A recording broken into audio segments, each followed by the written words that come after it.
स्वागत है आप सभी का आपके अपने YouTube चैनल एग्ज़ाम ट्रायल में। और दोस्तों मैं हूं प्रदीप कुमार। दोस्तों आप लोग एग्ज़ाम की तैयारी कर रहे हैं, चाहे वो एसएससी के किसी भी तरीके का एग्ज़ाम हो, पटवारी, पुलिस, एनटीपीसी, वीडियो आदि सभी के लिए हम आपके लिए लेकर आते हैं 30 क्वेश्चनों की ऐसी श्रृंखला जो आपके एग्ज़ाम के पॉइंट ऑफ व्यू से बहुत ही महत्वपूर्ण होती है। दोस्तों ये क्वेश्चन एग्ज़ाम ट्रायल आपके लिए एक सीरीज़ के माध्यम से लेकर आ रहा है जिसका नाम है ट्रायल एग्ज़ाम का। आज उसी की क्लास 4 है। ये एक state level exam test series है जिसे देखने के लिए आप हमारे यूट्यूब चैनल एग्ज़ाम ट्रायल को सब्सक्राइब कर बेल आइकॉन दबा सकते हैं। आप हमारा टेलीग्राम लिंक भी ज्वाइन कर सकते हैं। आप हमें व्हाट्सएप पर भी ज्वाइन कर सकते हैं। किसी क्वेरी के लिए हमें ईमेल कर सकते हैं examtrial94@gmail.com पर। दोस्तों हमारी कंडीशन यही है कि आप अपनी कॉपी पेन लेके बैठिए और गैस करते जाइए कि आपने 30 क्वेश्चन में से कितने क्वेश्चन आपके सही हैं, ताकि आपको पता चल सके कि आपके एग्ज़ाम का ट्रायल कैसा रहा। तो चलिए शुरू करते हैं एग्ज़ाम ट्रायल के चौथी सीरीज का पहला क्वेश्चन आपकी स्क्रीन पर। कुंचिकल जलप्रपात कहाँ पाया जाता है? आपको बताना है कुंचिकल जलप्रपात कहाँ पाया जाता है। Option A Kerala, B Karnataka, C Andhra Pradesh, D Telangana. Kunchikal जलप्रपात कहाँ पाया जाता है? तो कुंचिकल जलप्रपात पाया जाता है कर्नाटक में। अतः आपका ऑप्शन हो जाता है ऑप्शन बी कर्नाटक। दोस्तों कुंचिकल जलप्रपात कर्नाटक के शिमाग जिले में है। यह भारत का आधिकारिक रूप से सर्वाधिक ऊंचा झरना है और इस झरने की कुल ऊंचाई 456 मीटर है। अगला प्रश्न आपकी स्क्रीन पर। लोकसभा के लिए निर्वाचित होने के लिए न्यूनतम उम्र क्या है? ए 18 वर्ष, बी 21 वर्ष, सी 16 वर्ष, डी 25 वर्ष। आपको बताना है कि लोकसभा के लिए निर्वाचित होने के लिए न्यूनतम उम्र क्या है। 18 वर्ष, 21 वर्ष, 16 वर्ष, 25 वर्ष। तो लोकसभा के निर्वाचित होने के लिए न्यूनतम उम्र है 25 वर्ष। आपका ऑप्शन हो जाता है ऑप्शन डी।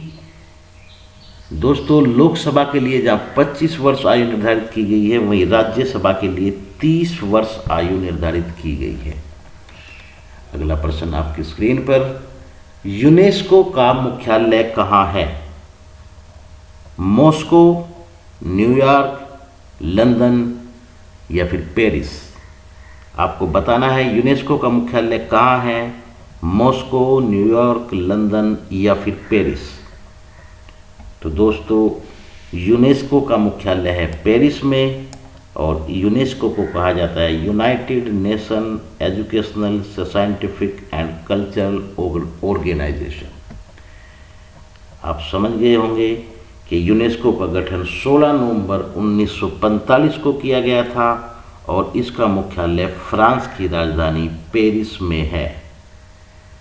अगला प्रश्न आपकी स्क्रीन पर। मानव शरीर का एकमात्र अंग जो पुनः विकसित या पुनः सर्जित हो सकता है वह है। ऑप्शन ए तिल्ली, ऑप्शन बी दिमाग, ऑप्शन सी जिगर, ऑप्शन डी अग्नाशय। आपको बताना है कि मानव शरीर का वह एकमात्र अंग जो पुनः विकसित हो सकता है। ए तिल्ली, बी दिमाग, सी जिगर और डी अग्नाशय। तो मानव शरीर का एकमात्र अंग जो पुनः विकसित हो सकता है वह होता है जिगर, जिसे हम कहते हैं लीवर, और यह दोबारा से सर्जित हो सकता है या सर्जित किया जा सकता है। तो चलिए दोस्तों अगला क्वेश्चन देखते हैं आपकी स्क्रीन पर। ग्रेनाइट किसका एक उदाहरण है? रूपांतरित चट्टान, अवसादी चट्टान, आग्नेय चट्टान या कृत्रिम पत्थर। आपको बताना है कि ग्रेनाइट किसका एक उदाहरण है। रूपांतरित चट्टान, अवसादी चट्टान, आग्नेय चट्टान या फिर कृत्रिम पत्थर। तो ग्रेनाइट एक आग्नेय चट्टान का एक उदाहरण है। अगर ग्रेनाइट की बात करें तो ग्रेनाइट जो कि आग्नेय चट्टान का एक उदाहरण है, ज्वालामुखी उद्गार के दौरान भूगर्भ से निकलने वाले लावा धरती पर फैलकर ठंडा हो जाता है और ठंडा होने के पश्चात आग्नेय शैलों में बदल जाती हैं। वो चट्टानें और आग्नेय चट्टान का निर्माण होता है। तो चलिए देखते हैं दोस्तों नेक्स्ट क्वेश्चन आपकी स्क्रीन पर। निम्नलिखित में से कौन सा देश बंदरगाह विहीन देश है? अजरबैजान, कजाकिस्तान, पाकिस्तान या फिर बांग्लादेश। आपको बताना है कि ऐसा कौन सा देश है जिसमें बंदरगाह नहीं है। अजरबैजान, कजाकिस्तान, पाकिस्तान या फिर बांग्लादेश। दोस्तों एक ऐसा देश जिसमें कोई भी बंदरगाह नहीं है वो है कजाकिस्तान, क्योंकि कजाकिस्तान स्थल देश है जो चारों तरफ से स्थल से घिरा हुआ है, इसलिए वहाँ पर कोई बंदरगाह नहीं है। नेक्स्ट क्वेश्चन आपकी स्क्रीन पर। भारतीय रिजर्व बैंक का राष्ट्रीयकरण किस वर्ष में किया गया था?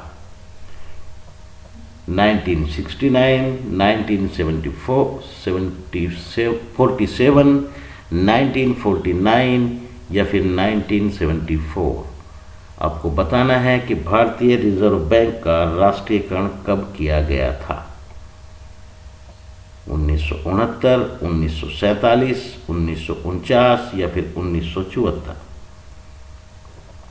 दोस्तों भारतीय रिजर्व बैंक का राष्ट्रीयकरण 1 जनवरी 1949 को किया गया था। और यहाँ यह बात भी याद रखने योग्य है कि भारत के स्टेट बैंक ऑफ इंडिया का राष्ट्रीयकरण 1955 में हुआ था। उसके बाद 1969 यानी कि 1969 में 14 बैंकों का राष्ट्रीयकरण किया गया और 1980 में 6 अन्य बैंकों का राष्ट्रीयकरण किया गया था। तो चलिए देखते हैं अगला प्रश्न आपकी स्क्रीन पर। बेकिंग सोडा क्या है? आपको बताना है बेकिंग सोडा क्या है। Potassium permanganate, sodium chloride, sodium bicarbonate या फिर सोडियम कार्बोनेट। बेकिंग सोडा क्या है? तो बेकिंग सोडा होता है सोडियम बाइकार्बोनेट। अतः आपका आंसर हो जाता है option C, sodium bicarbonate. Next question आपकी स्क्रीन पर। सूचना का अधिकार आरटीआई अधिनियम किस वर्ष में लागू हुआ? 2004 में, 2005 में, 2006 में या फिर 2007 में। आपको बताना है कि सूचना का अधिकार अधिनियम आरटीआई किस वर्ष लागू हुआ था।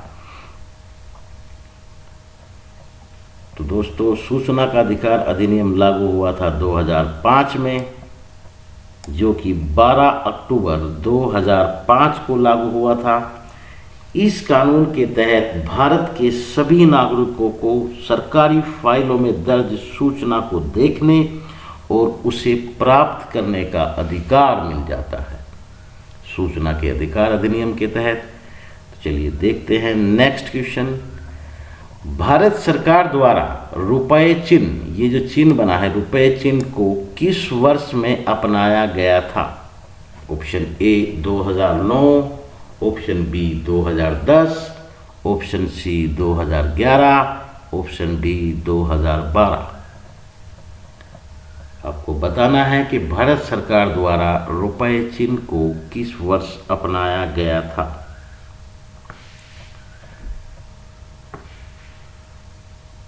तो आपका सही ऑप्शन हो जाता है ऑप्शन बी 2010।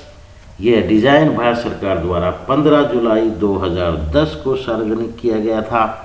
अमेरिकी डॉलर, ब्रिटिश पाउंड, जापानी येन और यूरोपीय संघ की यूरो के बाद रुपया 5वीं ऐसी मुद्रा बन गया जिसे उसके प्रतीक चिन्ह के रूप में पहचाना जाता है। तो चलिए दोस्तों देखते हैं अगला क्वेश्चन आपकी स्क्रीन पर। भारत पाकिस्तान कारगिल युद्ध का कोड नाम था ऑपरेशन ब्लू स्टार, ऑपरेशन विजय, ऑपरेशन विराट, ऑपरेशन कारगिल। आपको बताना है भारत पाकिस्तान कारगिल युद्ध का कोड नाम क्या था। और भारत पाकिस्तान कारगिल युद्ध का कोड नाम था ऑपरेशन विजय। अतः हमारा ऑप्शन हो जाता है ऑप्शन बी, ऑपरेशन विजय। अगला प्रश्न आपकी स्क्रीन पर।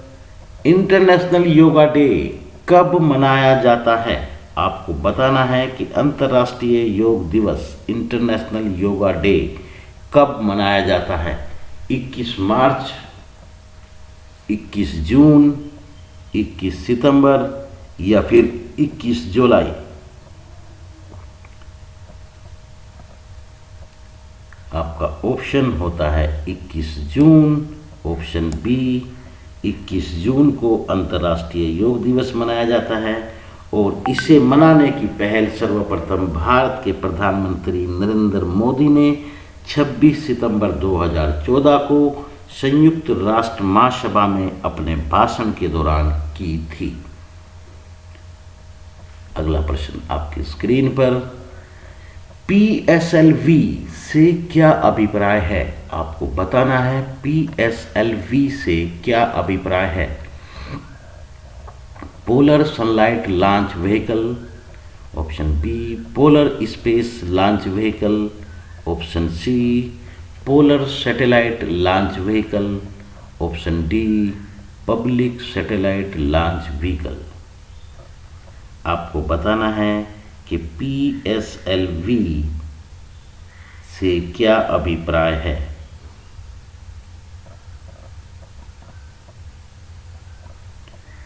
तो PSLV की फुल फॉर्म है पोलर सैटेलाइट लॉन्च व्हीकल। अतः हमारा ऑप्शन हो जाता है option C, polar satellite launch vehicle. प्रश्न नंबर 14 आपकी स्क्रीन पर। भारतीय विज्ञान संस्थान कहाँ पर स्थित है? कानपुर, बेंगलुरु, मुंबई या फिर चेन्नई। आपको बताना है भारतीय विज्ञान संस्थान कहाँ पर स्थित है। कानपुर, बेंगलुरु, मुंबई या फिर चेन्नई। तो दोस्तों भारतीय विज्ञान संस्थान स्थित है बेंगलुरु में। अतः आपका ऑप्शन हो जाता है बेंगलुरु। जबकि अगर बात करें इसी के साथ भारतीय दलहन अनुसंधान संस्थान की, तो भारतीय दलहन अनुसंधान संस्थान स्थित है कानपुर में और भाभा परमाणु अनुसंधान केंद्र है मुंबई में। जबकि अगर बात की जाए राष्ट्रीय जैव विविधता प्राधिकरण की, तो राष्ट्रीय जैव विविधता प्राधिकरण स्थित है चेन्नई में। नेक्स्ट क्वेश्चन आपकी स्क्रीन पर। किस अभयारण्य को पूर्व में भरतपुर पक्षी अभयारण्य के रूप में जाना जाता था? आपको बताना है कि किस अभयारण्य को पूर्व में भरतपुर पक्षी अभयारण्य के रूप में जाना जाता था। ऑप्शन ए समसपुर पक्षी अभयारण्य, ऑप्शन बी मयानी पक्षी अभयारण्य, ऑप्शन सी सलीम अली पक्षी अभयारण्य, ऑप्शन डी केवलादेव राष्ट्रीय उद्यान। आपको बताना है कि इनमें से किस अभयारण्य को पूर्व में भरतपुर पक्षी अभयारण्य के रूप में जाना जाता था। तो चलिए दोस्तों बताते हैं आपको आंसर कि केवलादेव राष्ट्रीय उद्यान, जो कि राजस्थान के भरतपुर क्षेत्र में है, पहले भरतपुर पक्षी अभयारण्य के रूप में जाना जाता था। और इस पक्षी अभयारण्य में 230 से ज़्यादा प्रजाति के हजारों पक्षी आते हैं, खास तौर पर गर्मियों के मौसम में। तो हमारा ऑप्शन हो जाता है ऑप्शन नंबर डी केवलादेव राष्ट्रीय उद्यान। नेक्स्ट प्रश्न आपकी स्क्रीन पर प्रश्न नंबर 16। निम्नलिखित में से कौन सा भारत सरकार का प्रत्यक्ष कर नहीं है? आपको बताना है कि इनमें से कौन सा भारत सरकार का प्रत्यक्ष कर नहीं है।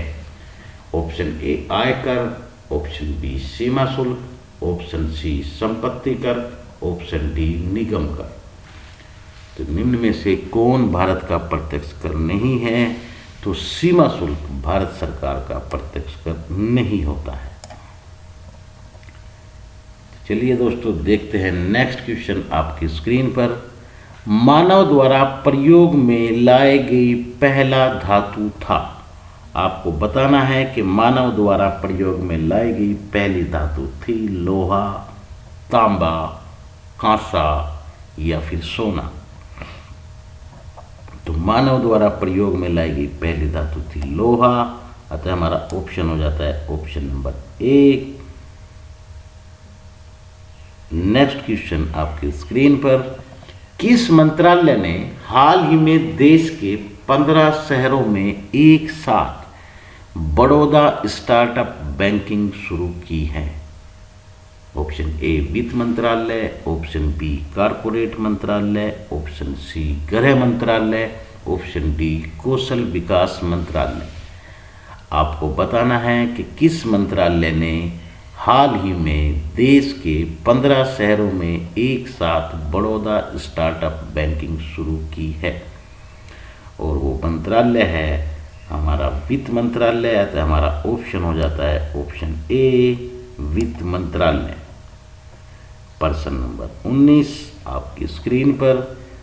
ब्रिटिश भारत में पहले राष्ट्रवादी संगठन द इंडिया नेशनल एसोसिएशन के संस्थापक कौन थे? आनंद मोहन बोस, सुरेंद्र नाथ बनर्जी, बदरुद्दीन तैयबजी या फिर फिरोज शाह मेहता। आपको बताना है ब्रिटिश भारत में पहले राष्ट्रवादी संगठन द इंडियन नेशनल एसोसिएशन के संस्थापक कौन थे? आनंद मोहन बोस, सुरेंद्र नाथ बनर्जी, बदरुद्दीन तैयबजी या फिर फिरोज शाह मेहता। तो ब्रिटिश भारत में पहले राष्ट्रवादी संगठन द इंडियन नेशनल एसोसिएशन के संस्थापक थे आनंद मोहन बोस, अतः हमारा ऑप्शन हो जाता है ऑप्शन ए आनंद मोहन बोस। अगला प्रश्न आपकी स्क्रीन पर। 10 सिख गुरुओं में से छठे कौन थे? आपको बताना है कि सिखों के 10 गुरुओं में से छठे गुरु कौन थे?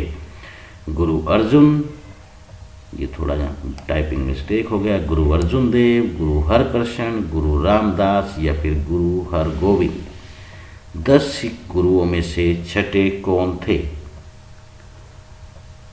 तो 10 सिख गुरुओं में से छठे गुरु थे गुरु हरगोविंद। आपका ऑप्शन हो जाता है ऑप्शन डी, अतः हमारा आंसर आ जाता है ऑप्शन डी। नेक्स्ट क्वेश्चन आपकी स्क्रीन पर। भारत का कौन सा राज्य मसालों का सबसे बड़ा उत्पादक है? आपको बताना है कि भारत का इनमें से कौन सा राज्य मसालों का सबसे बड़ा उत्पादक है? Telangana, option B Kerala, option C Andhra Pradesh, option D Karnataka. Bharat का कौन सा राज्य मसालों का सबसे बड़ा उत्पादक है? तेलंगाना, केरल, आंध्र प्रदेश या फिर कर्नाटक। तो दोस्तों आपका आंसर हो जाता है सी आंध्र प्रदेश, क्योंकि आंध्र प्रदेश मसालों का सबसे बड़ा उत्पादक है भारत में। चलिए देखते हैं नेक्स्ट क्वेश्चन जो है आपकी स्क्रीन पर। संविधान सभा की पहली बैठक कब आयोजित की गई थी? आपको बताना है 13 दिसंबर 1946 को, 11 दिसंबर 1946 को, 9 दिसंबर 1946 को या फिर 26 जनवरी 1946 को। आपको बताना है कि संविधान सभा की पहली बैठक कब आयोजित की गई थी। तो संविधान सभा की पहली बैठक आयोजित की गई थी 9 दिसंबर 1946 को, अतः हमारा ऑप्शन हो जाता है ऑप्शन नंबर सी 9 दिसंबर 1940। नेक्स्ट क्वेश्चन आपकी स्क्रीन पर। राष्ट्रपति की योग्यताएं क्या हैं? ऑप्शन ए उसकी आयु न्यूनतम 35 वर्ष होनी चाहिए, ऑप्शन बी, उन्हें लोकसभा के सदस्य के रूप में चुने जाने की शर्तों का योग्य बनाना चाहिए या योग्य होना चाहिए। ऑप्शन सी, वह एक भारतीय नागरिक होना चाहिए। ऑप्शन डी, ये सभी। आपको बताना है कि राष्ट्रपति बनने के लिए क्या योग्यता होनी चाहिए। आपके ऑप्शन, उसकी आयु न्यूनतम 35 वर्ष होनी चाहिए, उसे लोकसभा के सदस्य के रूप में चुने जाने की शर्तें पूरी होनी चाहिए और वह एक भारत का नागरिक होना चाहिए, या फिर ये सभी। तो दोस्तों, भारत में राष्ट्रपति बनने के लिए ये सभी योग्यताओं का होना आवश्यक है, अतः हमारा ऑप्शन हो जाता है ऑप्शन डी, ये सभी। राष्ट्रपति की योग्यताएं हैं, इन्हें पूर्ण करने के बाद ही भारत में राष्ट्रपति बना जा सकता है। नेक्स्ट क्वेश्चन आपकी स्क्रीन पर, आपातकालीन प्रावधान किस देश के संविधान से उधार लिए गए थे। Option A Germany, option B Britain, option C America, option D दक्षिण अफ्रीका। आपको बताना है कि भारत के संविधान में आपातकालीन प्रावधान किस देश के संविधान से लिया गया है।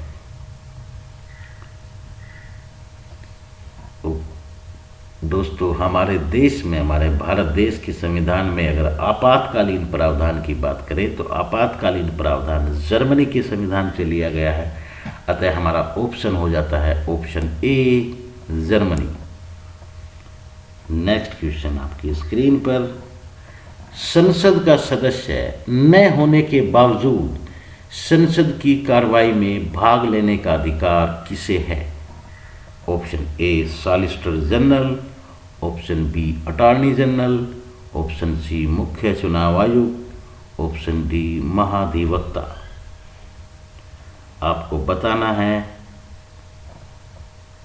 कि किसे संसद का सदस्य न होने के बावजूद संसद की कार्रवाई में भाग लेने का अधिकार है। सॉलिसिटर जनरल, अटॉर्नी जनरल, मुख्य चुनाव आयुक्त या फिर महाधिवक्ता। तो दोस्तों, भारत में संसद का सदस्य न होने के बावजूद संसद की कार्रवाई में अटॉर्नी जनरल भाग ले सकता है, अतः हमारा ऑप्शन हो जाता है ऑप्शन बी अटॉर्नी जनरल। प्रश्न नंबर 26 आपकी स्क्रीन पर, भारत में लिंग अनुपात को किस रूप में मापा जाता है। ऑप्शन ए प्रति 1000 महिलाओं पर पुरुषों की संख्या के हिसाब से, ऑप्शन बी प्रति 1000 पुरुषों पर महिलाओं की संख्या के अनुपात से, या ऑप्शन सी प्रति 100 महिलाओं पर पुरुषों की संख्या के अनुपात से, ऑप्शन डी प्रति 100 पुरुषों पर महिलाओं की संख्या के अनुपात से। दोस्तों, आपको बताना है कि भारत में लिंग अनुपात को किस रूप में मापा जाता है। तो भारत में लिंग अनुपात का निर्धारण प्रति 1000 पुरुषों पर महिलाओं की संख्या के हिसाब से किया जाता है, अतः हमारा ऑप्शन हो जाता है ऑप्शन बी प्रति 1000 पुरुषों पर महिलाओं की संख्या के अनुपात से। प्रश्न नंबर 27 आपकी स्क्रीन पर, जब दूध का मंथन किया जाता है तो किस बल के कारण दूध से क्रीम अलग होती है। अभिकेंद्रीय बल, ऑप्शन बी अपकेंद्रीय बल, ऑप्शन सी तनाव बल, ऑप्शन डी गुरुत्वीय बल। आपको बताना है कि जब दूध का मंथन किया जाता है तो किस बल के कारण दूध से क्रीम अलग होती है। अभिकेंद्रीय बल, अपकेंद्रीय बल, तनाव बल या गुरुत्वीय बल। तो दूध का मंथन करने के बाद दूध से क्रीम अलग होती है, उसे वो बल होता है अभिकेंद्रीय बल, अतः हमारा ऑप्शन हो जाता है ऑप्शन ए अभिकेंद्रीय बल। अगला क्वेश्चन आपकी स्क्रीन पर, निम्नलिखित में से कौन सा तत्व प्रकृति में नहीं है लेकिन उसे कृत्रिम रूप से बनाया जा सकता है। नेप्टूनियम, प्लूटोनियम, रेडियम, पोलोनियम। आपको बताना है कि कौन सा तत्व है जो कि प्रकृति में मौजूद नहीं है लेकिन उसे कृत्रिम रूप से बनाया जा सकता है। तो ऐसा तत्व होता है प्लूटोनियम, जिसे हम जो प्रकृति में मौजूद नहीं है लेकिन उसे कृत्रिम रूप से बनाया जा सकता है। अतः हमारा ऑप्शन हो जाता है option B, plutonium. Next question आपकी स्क्रीन पर, निम्नलिखित में से कौन एक कीटभक्षी पौधा है? आपको बताना है संवहनी पौधे, लीवर वाटर्स, घटपर्णी या फिर लाल शैवाल। निम्न में से कौन एक कीटभक्षी पौधा है? तो दोस्तों घटपर्णी एक कीटभक्षी पौधा होता है, अतः हमारा ऑप्शन हो जाता है ऑप्शन सी, घटपर्णी। नेक्स्ट क्वेश्चन आपकी स्क्रीन पर, शेर के हृदय में कितने कक्ष पाए जाते हैं? आपको बताना है कि शेर के हृदय में कितने कक्ष पाए जाते हैं। Option A 2, option B 3, option C 4 या ऑप्शन डी 5।